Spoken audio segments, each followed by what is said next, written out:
चुदरानी जी। वालेकुम अस्सलाम। चुदरानी जी, मैं पूरी हवेली च ਤੁਹਾਨੂੰ ਵੇਖ ਵੇਖ ਤੇ ਥੱਕ ਗਿਆ ਤੇ ਤੁਸੀਂ ਇੱਥੇ ਆਏ ਬੈਠੇ ਹੋ। ਮੇਰਾ ਅੱਜ ਦਿਲ ਕਰਦਾ ਪਿਆ ਸੀ ਖੁੱਲੀ ਹਵਾ ਤੇ ਮੈਂ ਬਾਗ ਵਿੱਚ ਮੰਜਾ ਪਵਾ ਲਿਆ।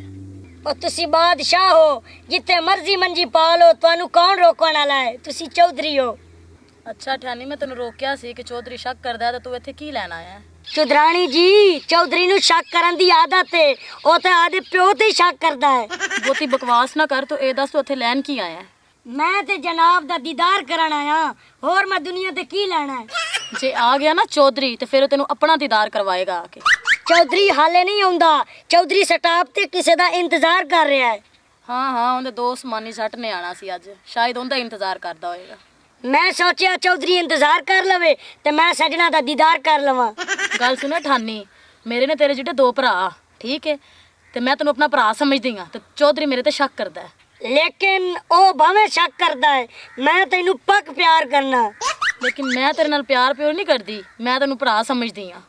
ਉਹ ਤੂੰ ਆਖੀ ਰੱਖ, ਮੈਂ ਅੰਦਰੋਂ ਬਗੈਰਤ ਹੋਇਆ ਬਣਾ। ਉਹ ਤਾਂ ਤੂੰ ਸ਼ਕਲ ਤੋਂ ਵੀ ਬਗੈਰਤ ਲੱਗਣਾ, ਦਫਾ ਹੋ ਜਾ ਇੱਥੋਂ। ਇਹ ਗੱਲ ਕਰਕੇ ਤੂੰ ਮੇਰਾ ਦਿਲ ਤੋੜ ਦਿੱਤਾ ਹੈ।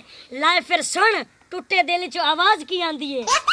ਦਿਲ ਸਾਡਾ ਤੋੜ ਆਈ, ਓਏ ਹੁਣ ਤੋੜ ਕੇ ਕਿਉਂ ਰੋਂਦੇ? ਮੈਂ ਕਦੋਂ ਰੋਂਦੀ ਪਿਆ? ਮੈਂ ਤੇਰੇ ਪਿੱਛੇ ਰੋਣਾ ਹੈ? ਮੈਂ ਤੇ ਖੁਸ਼ ਬੈਠੀ ਹਾਂ।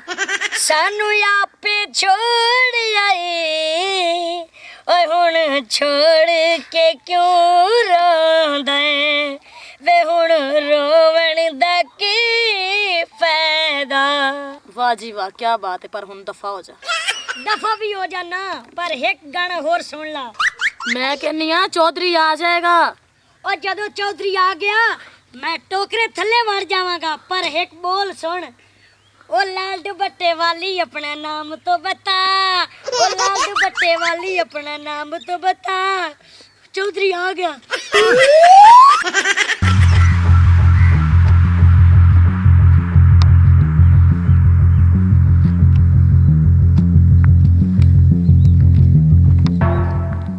ਕੀ ਗੱਲ ਹੈ, ਪਰੇਸ਼ਾਨ ਲੱਗਦੇ ਪਿਓ? ਖੈਰ ਤੇ ਹੈ? ਪਰੇਸ਼ਾਨੀ ਵਾਲੀ ਗੱਲ ਤੇ ਇਹ ਹੈ ਵੀ 1.5 ਘੰਟਾ ਹੋ ਗਿਆ ਮੈਂ ਮਾਨੀ ਦਾ ਇੰਤਜ਼ਾਰ ਕਰਦਾ ਖਲੋਤਾ ਵਾਂ, ਉਹ ਆਇਆ ਨਹੀਂ। ਹੁਣ ਉਹਨੇ ਫੋਨ ਕਰ ਦਿੱਤਾ ਵੀ ਤੂੰ ਘਰ ਚੱਲ ਕੇ ਦੇਸੀ ਮੁਰਗਾ ਪਕਾ ਤੇ ਮੈਂ ਆ ਜਾਣਾ ਵਾਂ। ਅੱਛਾ, ਫਿਰ ਹੁਣ ਕੀ ਕਰਨਾ ਹੈ? ਕੀ ਕਰਨਾ, ਆਪਣਾ ਦੇਸੀ ਮੁਰਗਾ ਖੜਾ ਵਾ, ਇਹਨੂੰ ਹਲਾਲ ਕਰਦੇ ਆ। ਤੇ ਤੁਸੀਂ ਇਹਨੂੰ ਕਿਉਂ ਹਲਾਲ ਕਰਦੇ ਹੋ? ਦੁਕਾਨ ਤੋਂ ਜਾ ਕੇ ਤੁਸੀਂ ਲੈ ਆਓ ਗੋਸ਼ਤ। ਉਹ ਭਲੀਏ ਲੋਕੇ ਜਦੋਂ ਆਪਣਾ ਮੁਰਗਾ ਖੜਾ ਫਿਰ ਦੁਕਾਨ ਤੋਂ ਲੈਣ ਦੀ ਕੀ ਲੋੜ? ਇਹ ਤਾਂ ਤੁਸੀਂ ਸ਼ੌਕ ਵਾਸਤੇ ਰੱਖਿਆ ਸੀ। ਸ਼ੌਕ ਭਰਾਵਾਂ ਤੋਂ ਵੱਧ ਨਹੀਂ ਹੁੰਦੇ। ਮਾਨੀ ਜੱਟ ਭਰਾ ਮੇਰਾ। ਇਹਦਾ ਮਤਲਬ ਹੈ ਕਿ ਤੁਸੀਂ ਹੁਣ ਮੁਰਗਾ ਹਲਾਲ ਕਰ ਦੇਵੋਗੇ? ਲਾਜ਼ਮੀ ਗੱਲ ਆ, ਮੁਰਗਾ ਹਲਾਲ ਕਰਕੇ ਖਵਾਣਾ, ਹੋਰ ਉਹਨੂੰ ਮੈਂ ਹਰਾਮ ਖਵਾਣਾ।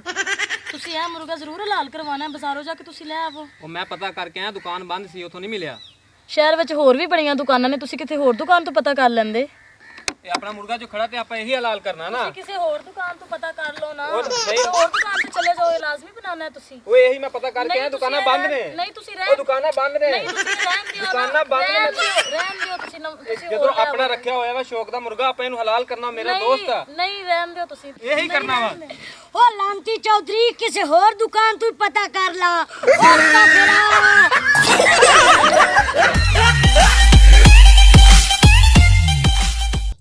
आज की जो हमारी वीडियो है ये आपको एक मैसेज देने के मुतल्लिक़ है, और ख़ास तौर पर जो दोनों मेडिसिन आप मेरे सामने पड़ी हुई हैं, इन दोनों के अफ़ाल व असरात बयान करने का कभी मकसद है। सबसे पहले मैं आपको ये बात बता दूं कि अक्सर लोग जो अपनी जवानी में गलतियां कर बैठे होते हैं, जिनकी वजह से मुख्तलिफ अमराज तो लाक हो जाती हैं, मगर जो गलती वो करते हैं कि मेंसेस वाली लड़की के साथ सोबत करते हैं ना, या कि अपनी ही बीवी के साथ मेंसेस की हालत में सोबत कर बैठते हैं। मैंने काफ़ी सारे पेशेंट को देखा है कि वो कहते हैं हमारी जब शादी हुई तो एक ही बच्चा हुआ, अब 10 साल हो गए औलाद नहीं हो गई। जब मालूम करने के बाद पता चला कि उन्होंने मेंसेस की हालत में अपनी ही बीवी के साथ सोबत कर बैठे। यार हैरान मैं हो जाता हूँ उस वक्त जब अल्लाह ताला ने उनको शादी, उनकी अल्लाह के फजल से उनकी शादी हो चुकी है। तो जब शादी हो चुकी फिर भी ऐसी गलती जिस दिनों में बीवी उनके ऊपर हराम होती है, बहुत सख्त गुनाह है, तो फिर भी ऐसा गुनाह करने से नहीं टलते। अल्लाह ताला इन सब को अक्ल और हिदायत अता फरमाए। तो जब गलती हो जाती है तो फिर क्या है कि वो इलाज की तरफ दौड़ते हैं। पहले तो वो दम दरूद करवाते हैं, जब रूहानी बीमारी हो तो दम दरूद ठीक है, जब जिस्मानी हो तो